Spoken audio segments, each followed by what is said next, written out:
Tumsifu Yesu Kristo. Mpenzi mtazamaji wa CPT and TMCS TV, nikukaribishe sana katika ibada ya misa takatifu, ibada ya kuwaombea marehemu wote.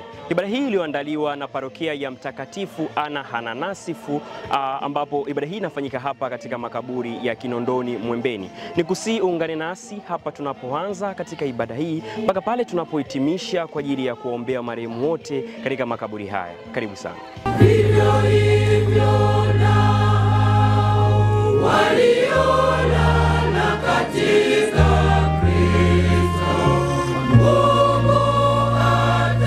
atawaleta pamoja naye.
Kwa jina la Baba na la Mwana na Roho Mtakatifu. Amina. Bwana awe nanyi.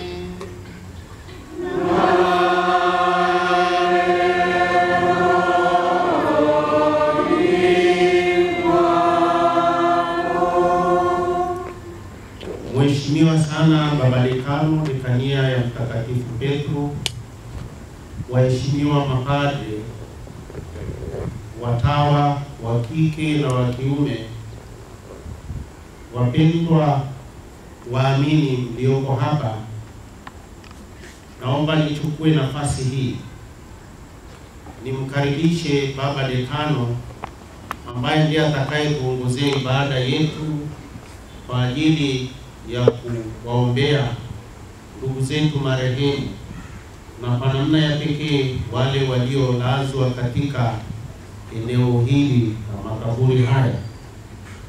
Nimkaribishe ili aongoze hii ibada yetu ya misa takatifu kwa lengo la kuwaombea hawa waamini marehemu. Karibu Baba Dekano. Asante. Wapendwa taifa la Mungu, ni kwa sababu tuna matumaini ya maisha baada ya maisha ya hapa duniani. Ndio maana tunasali kuombea ndugu zetu marehemu. Leo tunaadhimisha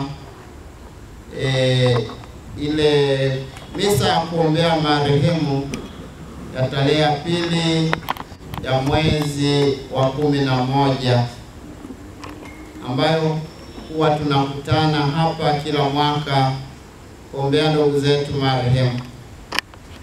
Kwa mwaka huu haikuwezekana kutokana na hali ilivyokuwa, na hivi tunaelekea mwishoni mwa mwezi wa 11, mwezi wa kuombea marehemu. Bado tuna ulazima wa kufanya hivi. Hata pengine nilikuwa naongea na baba paroko, mwezi wa 11 huwa hahitaji matangazo, na kuna wengine wanatoka hata nje ya Dar es Salaam. Sasa kwa sababu tarehe imebadilika, ndio maana tuko kwa idadi tuliokuwa nayo, tofauti na wingi zaidi tunavyokuwa. Lakini sisi tunaushiriki thamani ya toba yetu, thamani ya maombi yetu. Hivyo ndugu zangu, tukiri dhambi zetu ili tupate kustahilishwa kuadhimisha mafumbo haya matakatifu. Na muungamia Mungu Mwenyezi. Nani ndugu zangu, kwani nimekosa mno kwa mawazo, kwa maneno, kwa matendo na kwa kutotimiza wajibu. Nimekosa mimi, nimekosa sana.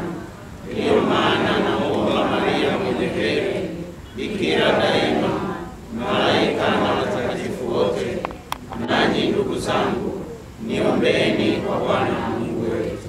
Mungu Mwenyezi atuhurumie, atusamehe dhambi zetu, atufikishe kwenye uzima wa milele. Amen.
Tuombe.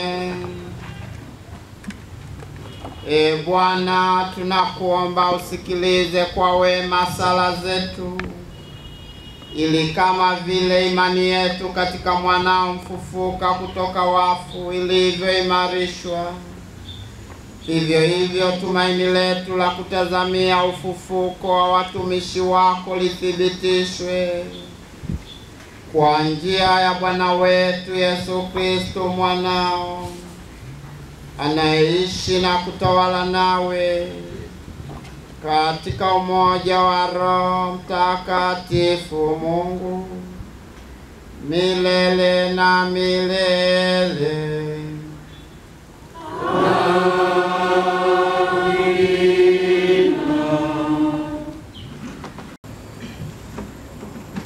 Somo la kitabu cha pili cha Makabayo, sura ya 12 aya 43 hadi 46.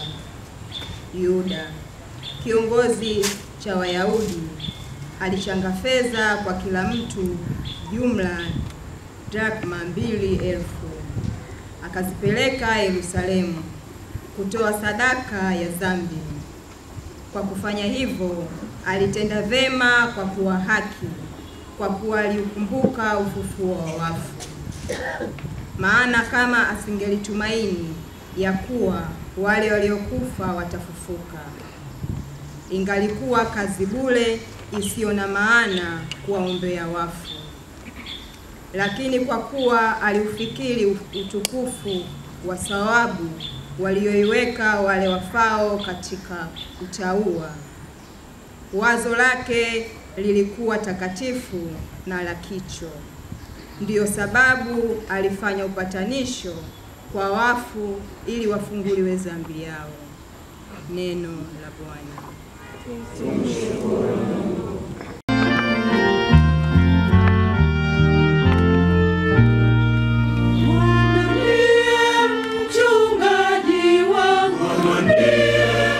Mchungaji wangu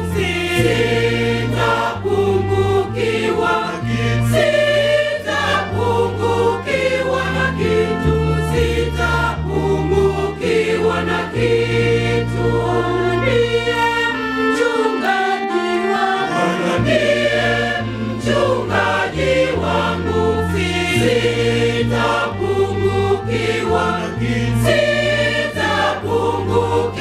na kitu, sitapungukiwa na kitu. Bwana ndiye mchungaji wangu, sitapungukiwa na kitu. Katika malisho ya majani mabichi unilaza, kando ya maji ya utulivu uniongoza.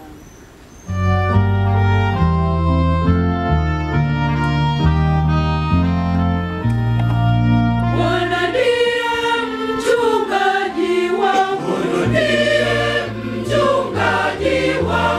sitapungukiwa na kitu, sitapungukiwa na kitu. Bwana ndiye mchungaji wangu,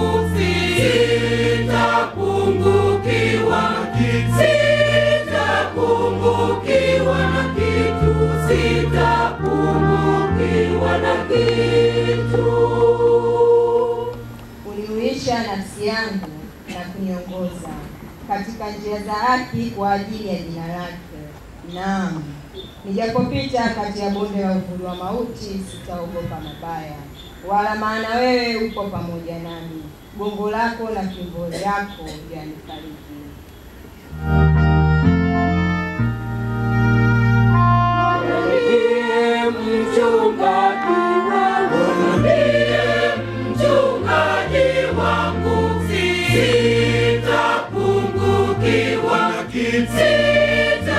Sitapungukiwa na kitu, sitapungukiwa na kitu. Bwana ndiye mchungaji wangu,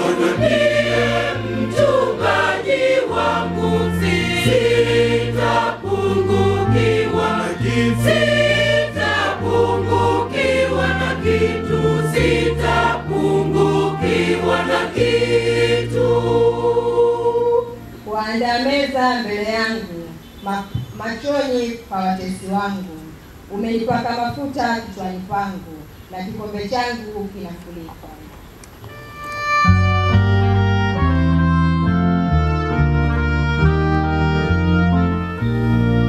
Bwana ndiye mchungaji wangu, sitapungukiwa na kitu, sitapungukiwa na kitu. Bwana ndiye mchungaji wangu,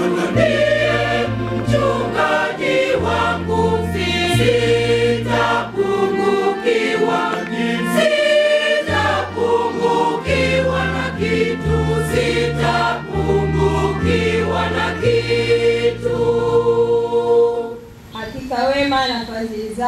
Hakika wema na fadhili zitanifuata siku zote za maisha yangu, nami nitakaa nyumbani mwa Bwana milele.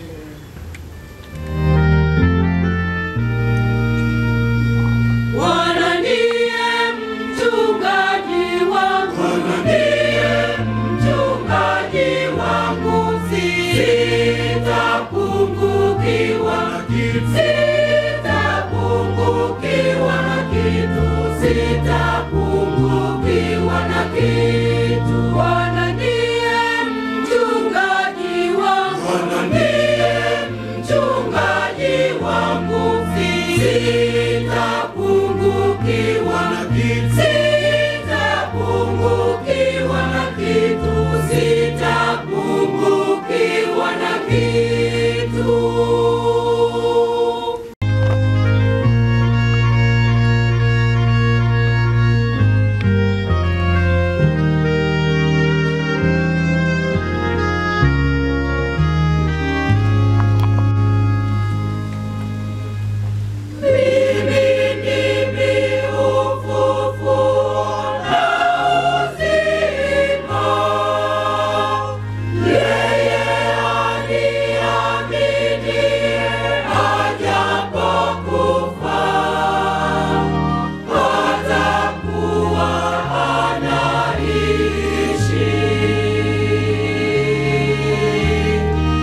Takatifu ilivyoandikwa na Yohane.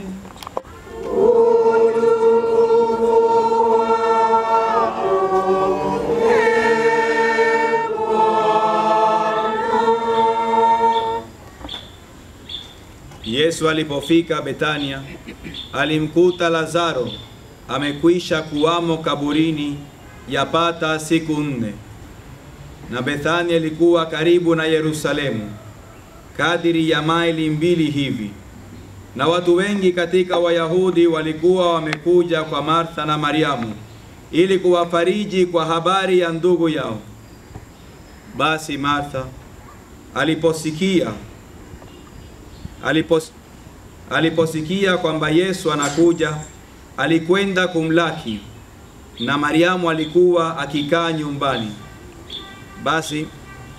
Basi Martha akamwambia Yesu, Bwana, kama ungalikuwapo hapa, ndugu yangu hangalikufa. Lakini hata sasa najua ya kuwa yoyote utakayomwomba Mungu atakupa. Yesu akamwambia, ndugu yako atafufuka. Martha akamwambia, najua ya kuwa atafufuka katika ufufuo siku ya mwisho. Yesu akamwambia, mimi ndimi huo ufufuo na uzima. Yeye aniaminie mimi, ajapokufa atakuwa anaishi, naye kila aishiye na kuniamini hatakufa kabisa hata milele. Je, unasadiki hayo? Akamwambia, naam Bwana, mimi nimesadiki ya kwamba wewe ndiwe Kristo mwana wa Mungu, yule ajaye ulimwenguni. Neno la Bwana.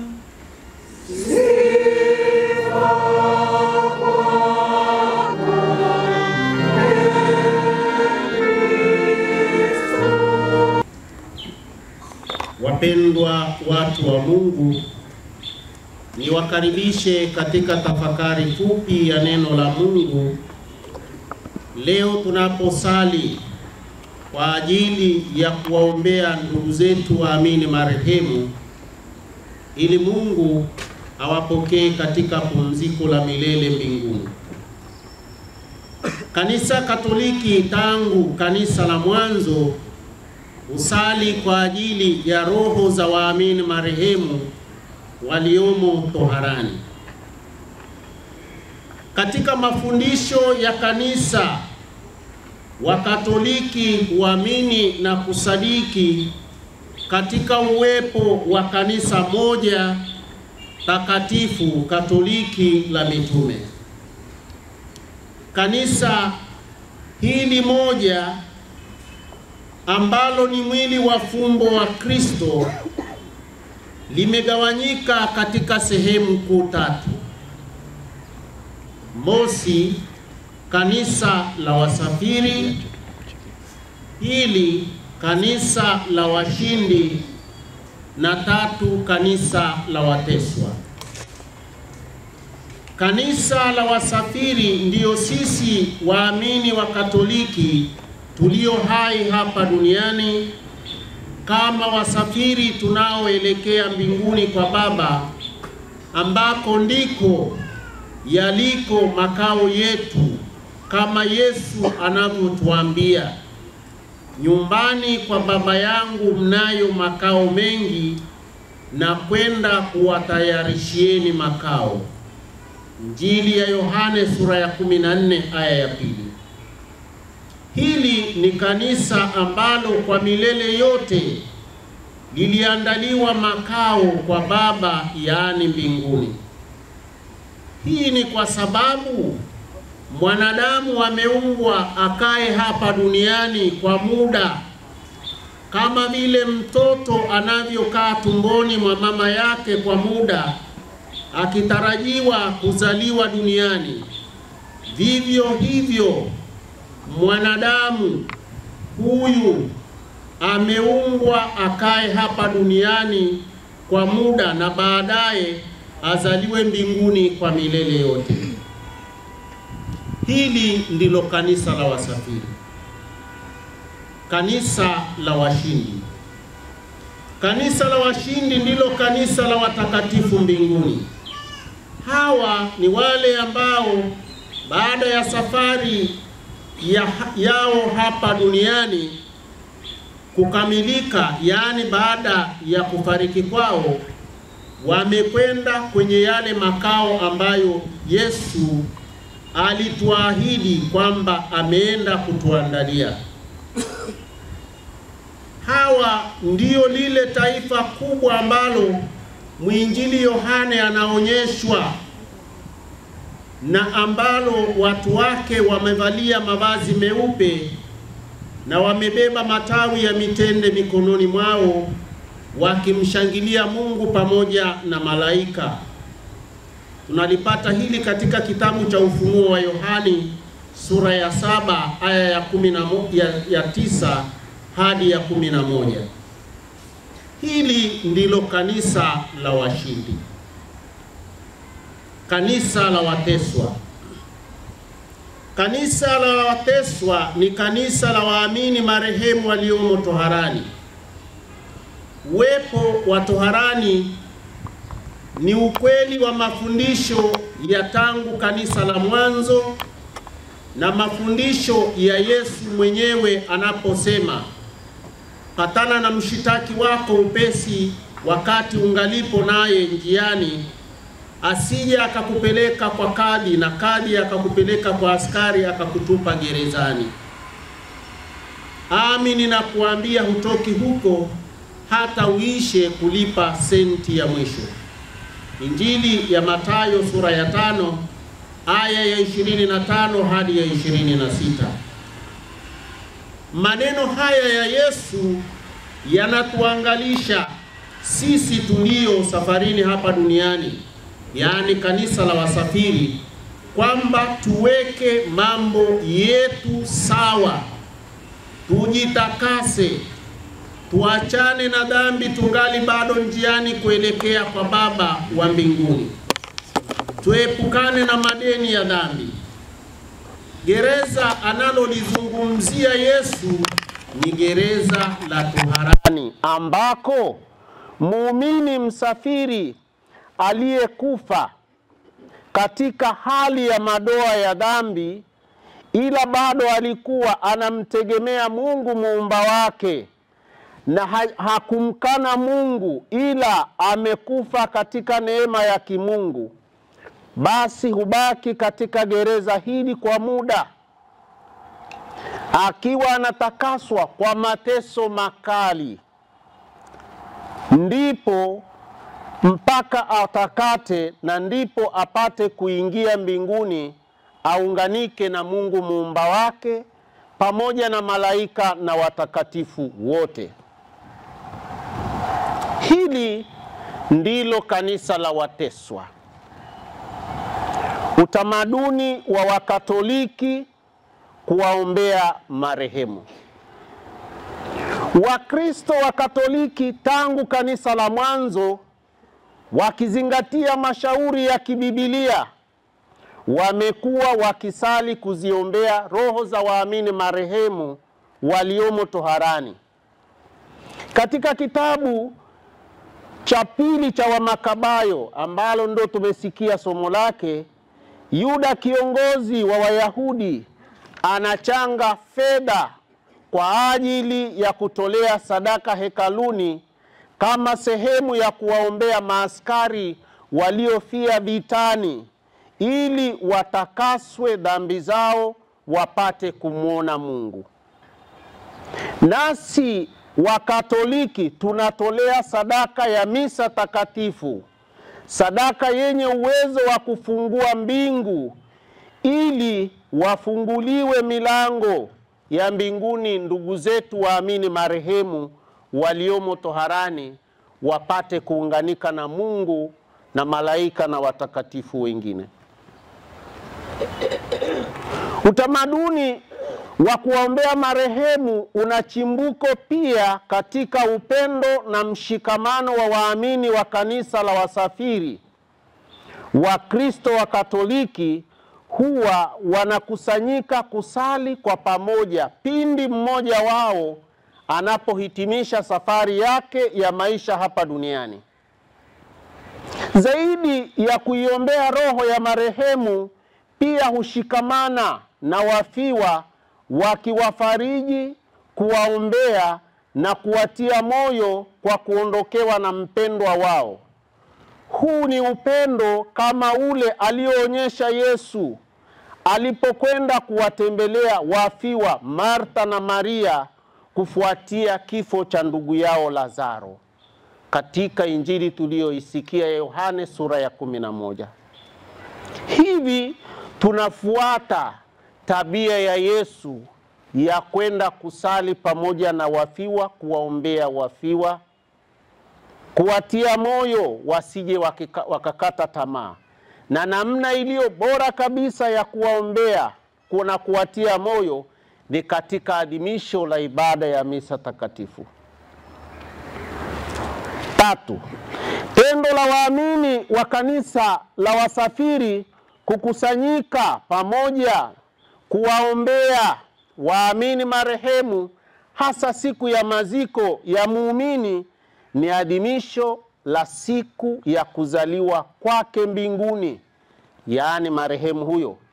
Katika adhimisho hili wanamshukuru Mungu kwa zawadi ya maisha ya huyu mwenzao hapa duniani, yaani zawadi ya maisha ya duniani na ya mbinguni.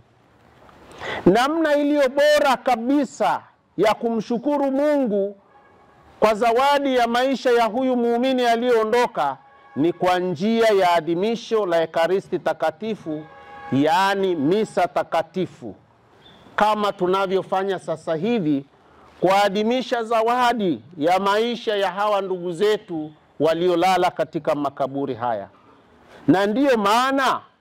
Na ndiyo maana hasa ya neno Ekaristi, maana yake shukrani. Kumbe leo ndugu zangu, tunapowaombea waamini marehemu, kwanza tunamshukuru Mungu kwa zawadi ya maisha yao hapa duniani, na tukitazamia kusherekea birthday yao mbinguni. 4. Waamini wa Katoliki, waamini wa kanisa la wasafiri wa Katoliki huwazika wapendwa wao kwa heshima kubwa kwa kuipeleka miili yao kanisani na kuadhimisha misa takatifu na kuihifadhi makaburini kwa ibada maalumu. Na haya ndiyo makaburi ambapo tumehifadhi miili ya wapendwa wetu kwa heshima kubwa. Hata siku ya leo tunaposali kwa ajili ya kuombea hawa ndugu zetu marehemu wote, hawa hususan wale waliolala katika makaburi haya, tunafika hapa makaburini walimozikwa hawa ndugu zetu, tunaadhimisha ibada ya misa, tunawasha mishumaa, ishara ya mwanga wa Kristo, tunarashia makaburi haya maji ya baraka na kuyapamba kwa maua mazuri. Hii ni kwa sababu tunafundishwa na maandiko matakatifu kuwa miili yetu ni hekalu takatifu la Mungu na Roho Mtakatifu anaishi ndani mwake. Barua ya kwanza kwa Wakorinto sura ya 3 aya ya 16 na ya 17. Hii miili yetu ni kitu kitakatifu. Miili yetu wapendwa ni kitu kitakatifu sana, kinachostahili heshima ya hali ya juu. Ndiyo maana tunawazika ndugu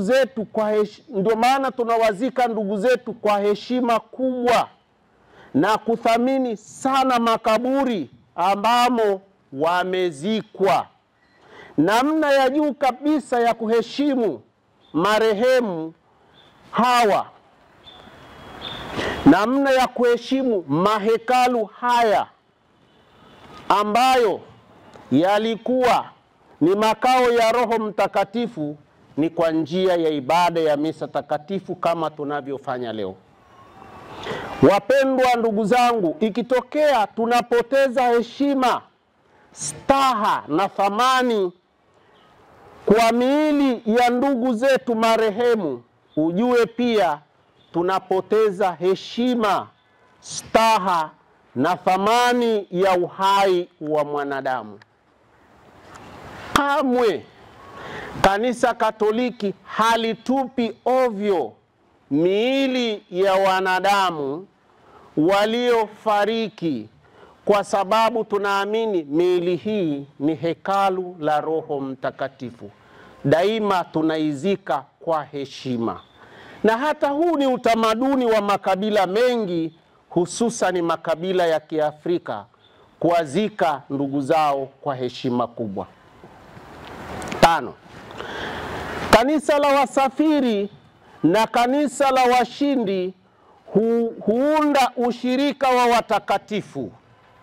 Hii ndiyo imani yetu sisi wa Katoliki.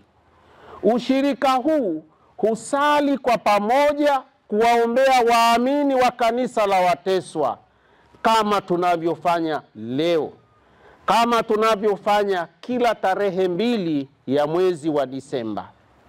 Ndugu zangu wa Katoliki, tuenzi na tuendeleze huu utamaduni mzuri wa kuwaombea ndugu zetu marehemu waliomo toharani.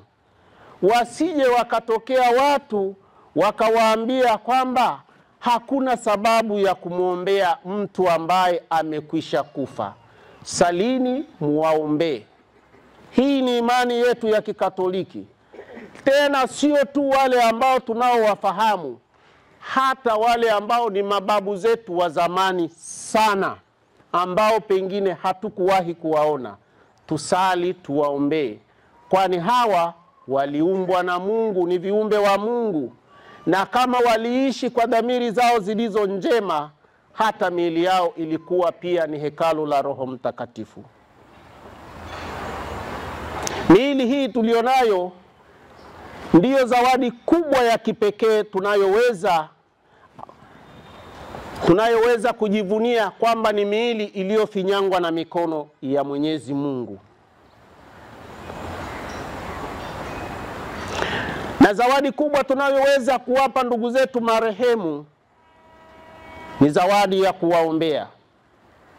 Tuwaombee. Wengine ni mababu na mabibi zetu, ni baba zetu, ni mama zetu, ni watoto wetu, ni mashangazi wetu, ni wajomba zetu, ni ndugu na jamaa zetu, ni marafiki zetu. Tuwaombee, hasa katika kipindi hiki cha mwezi wa 11. Raha ya milele uwape Bwana. Ndugu zetu waamini marehemu wapate rehema kwa Mungu, wapumzike kwa amani.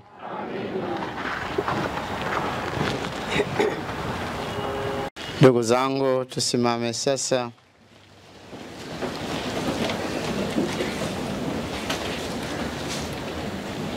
Tumwendee Bwana wetu Yesu Kristo, ambaye alikufa kwa ajili yetu na ambaye Mungu Baba alimfufua katika wafu.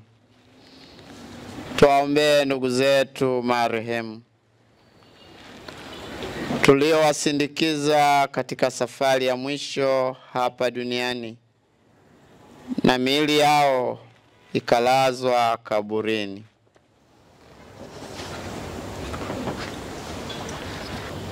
Kwa ajili ya ndugu, baba, mama, dada yetu, Bwana, tunakuomba utusikie.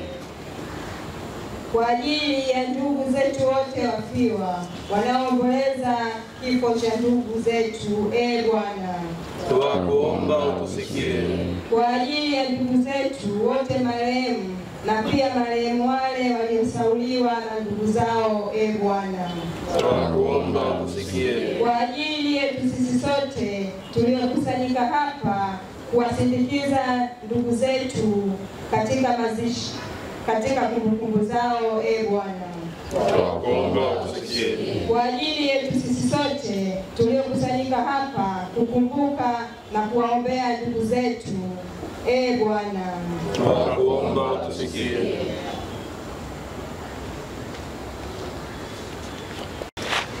Mungu uliye nguvu na makimbilio yetu, uliye asili ya wema wote, usikilize sala za kanisa lako. Ujalie ili hayo tunayoomba kwa ajili ya ndugu zetu marehemu na kwa ajili ya ustawi wetu. Kutujalie kwa Kristo Bwana wetu.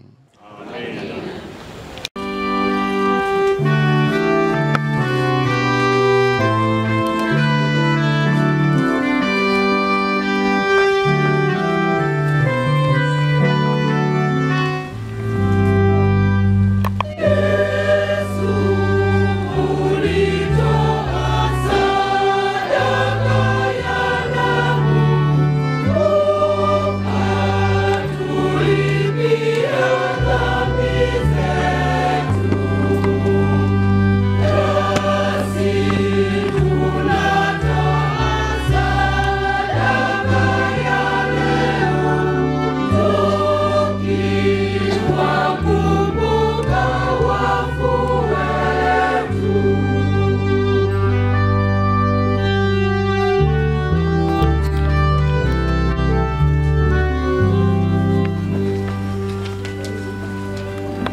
Tukiwakumbuka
Salini ndugu, ili sadaka yangu na yenu ikubalike kwa Mungu Baba Mwenyezi.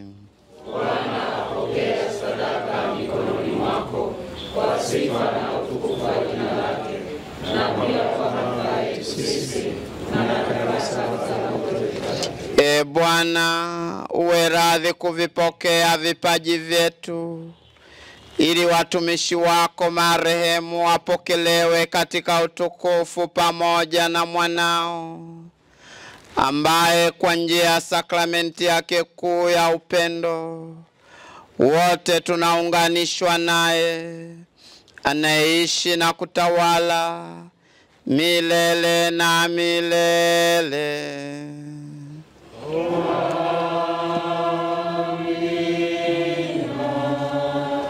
Bwana awe nanyi.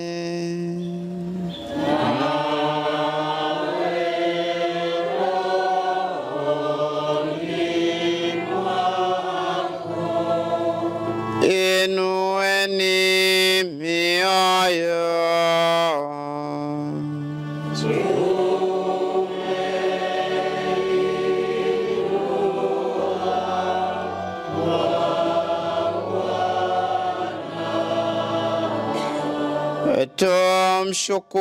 Tumshukuru Bwana Mungu wetu.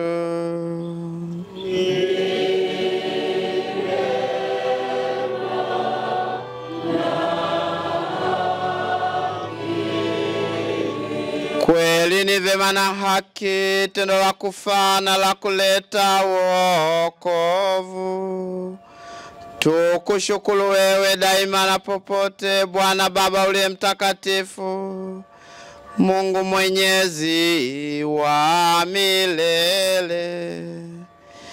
Yeye ndiye yule mmoja aliyepokea mauti, ili sisi sote tusije tukafa, ila mmoja tu alikubali kufa, kusudi sote tupate kuishi kwa ajili yako milele.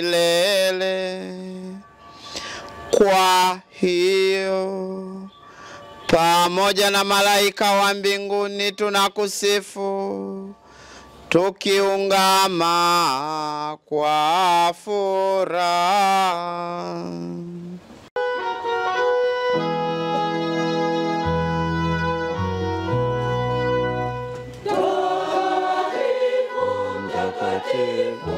Mtakatifu, mtakatifu, Bwana Mungu wa majeshi, Bwana Mungu wa majeshi. Mbingu na dunia zimejaa, mbingu na dunia zimejaa utukufu wako mkuu, utukufu wako mkuu. Mtakatifu, mtakatifu, mtakatifu, mtakatifu, Bwana Mungu wa majeshi, Bwana Mungu wa majeshi. Mbingu na dunia zimejaa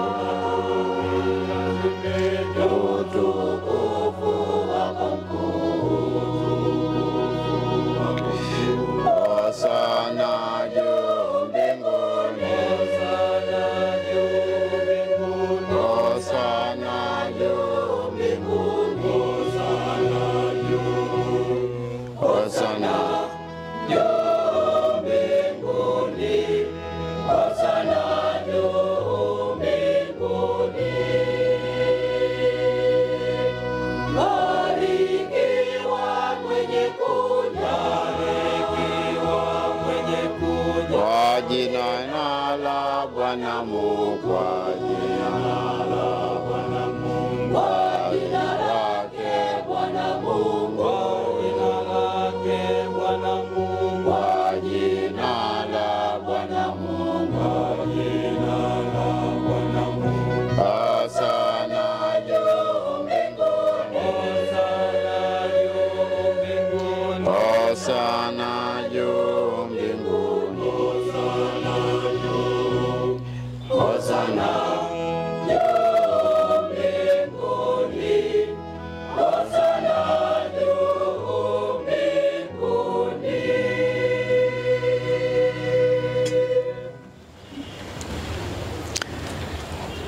E Bwana, kweli mtakatifu na chemchemi ya utakatifu wote, tunakuomba vitakatifuze vipaji hivi kwa nguvu ya Roho wako, ili viwe kwetu mwili na damu ya Bwana wetu Yesu Kristo. Yeye alipotolewa na kuingia kwa hiari katika mateso yake, alitoa mkate, akashukuru, akaumega na akawapa wafuasi wake akisema, twaeni mle nyote, huu ndio mwili wangu utakaotolewa kwa ajili yenu.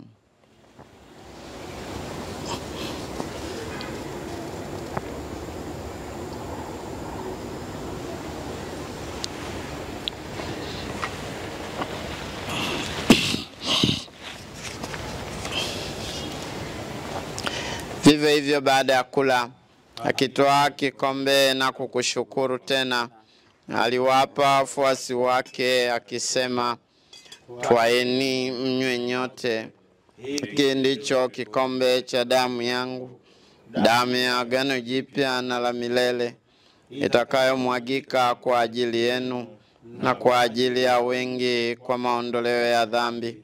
Fanyeni hivi kwa ukumbusho wangu.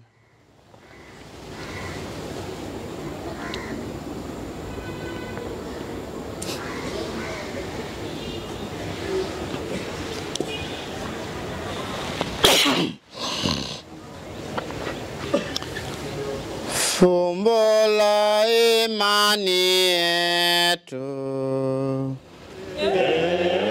Bwana tunatangaza, twatangaza kifo chako. Bwana na kutukuza,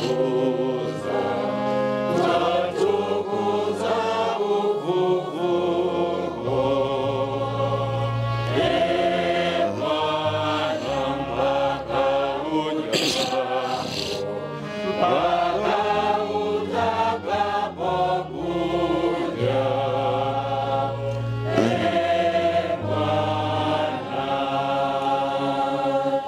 Kwa hiyo e Bwana, tunapoadhimisha ukumbusho wa kifo na ufuko wake mwanao, tunakutolea mkate wa uzima na kikombe cha wokovu. Tunakushukuru kwa kuwa umetustahilisha kusimama mbele yako na kukutumikia. Pia tunakusihi kwa unyenyekevu, ili kwa kushiriki mwili na damu ya Kristo, tukusanywe na Roho Mtakatifu, tupate kuwa jamaa moja.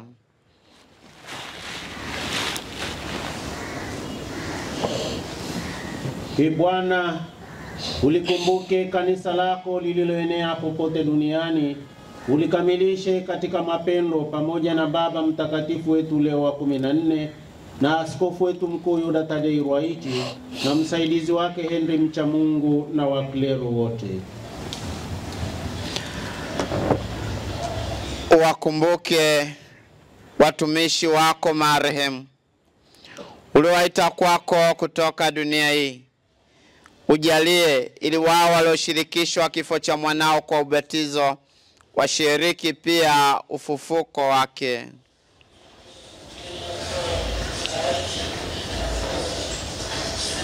Wakumbuke pia ndugu zetu waliofariki dunia wakiwa na tumaini la ufufuko, na marehemu wote waliofariki dunia katika huruma yako, uwapokee kwenye nuru ya uso wako.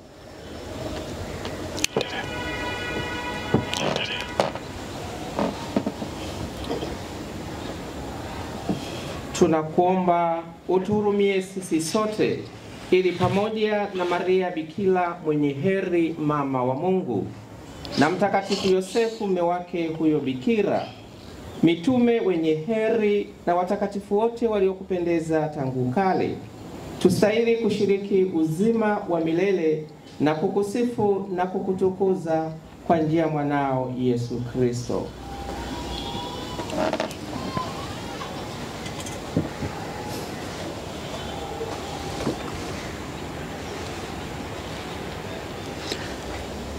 Kwa njia yake na pamoja naye na ndani yake, wewe Mungu Baba Mwenyezi, katika umoja wa Roho Mtakatifu,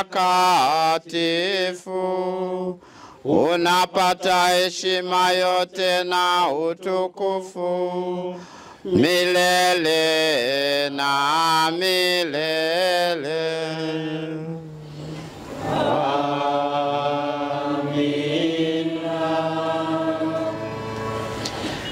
Kwa kulitii agizo la Mwokozi wetu na tukifuata mafundisho yake ya kimungu, tunathubutu kusema: Baba yetu uliye mbinguni, jina lako litukuzwe, ufalme wako ufike, utakalo lifanyike duniani kama mbinguni.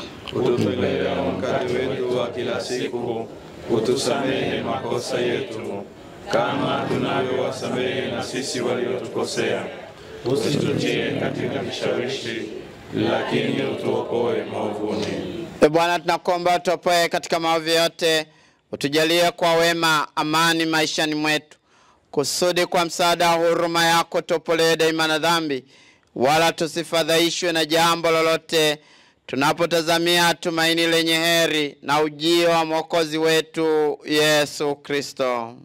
Kwa kuwa ufalme ni wako na nguvu na utukufu hata milele. Bwana Yesu Kristo aliwaambia mitume wako: amani na waachieni, amani yangu na wapa. Usizitazame dhambi zetu, ila tu imani ya kanisa lako. Upende kulijalia amani na umoja kama yalivyo mapenzi yako, unaishi na kutawala milele na milele.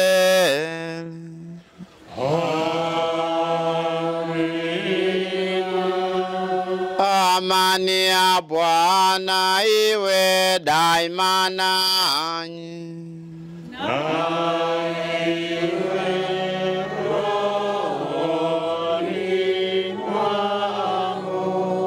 Mpeane amani. Amani ya Kristo. Pole kwa msiba. Amani kwako na pole kwa msiba. Amani kwako.